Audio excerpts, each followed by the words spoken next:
بسم اللہ الرحمن الرحیم۔ رسول اللہ صلی اللہ علیہ وسلم نے فرمایا، قیامت کے دن پوری کائنات کے سامنے ایک شخص کو بلایا جائے گا۔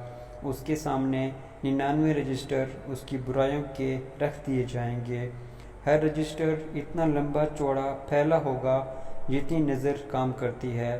اللہ تعالیٰ کی طرف سے سوال ہوگا، ان برائیوں میں سے کسی ایک برائی کا بھی انکار کر سکتا ہے؟ میرے نگران فرشتوں نے کہیں تجھ پر ظلم تو نہیں کیا؟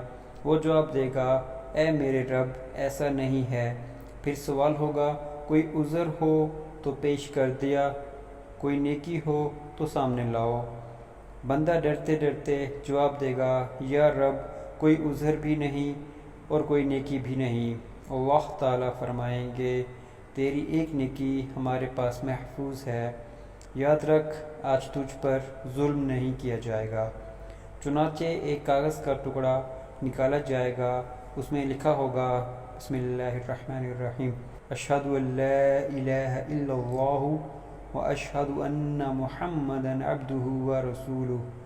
بندہ عرض کرے گا، یا اللہ، ان بڑے بڑے گناہوں کے انبار کے سامنے اس ٹکڑے کی کیا حیثیت ہے؟ جواب ملے گا، آج تجھ پر ظلم نہیں ہوگا۔ چنانچہ گناہوں کے وہ بڑے بڑے رجسٹر ترازو کے ایک پلڑے میں رکھ دیے جائیں گے اور کاغذ کا ٹکڑا دوسرے پلڑے میں رکھ کر وزن کیا جائے گا تو وہ کلمے والا پلڑا بھاری ہو جائے گا۔ سبحان اللہ۔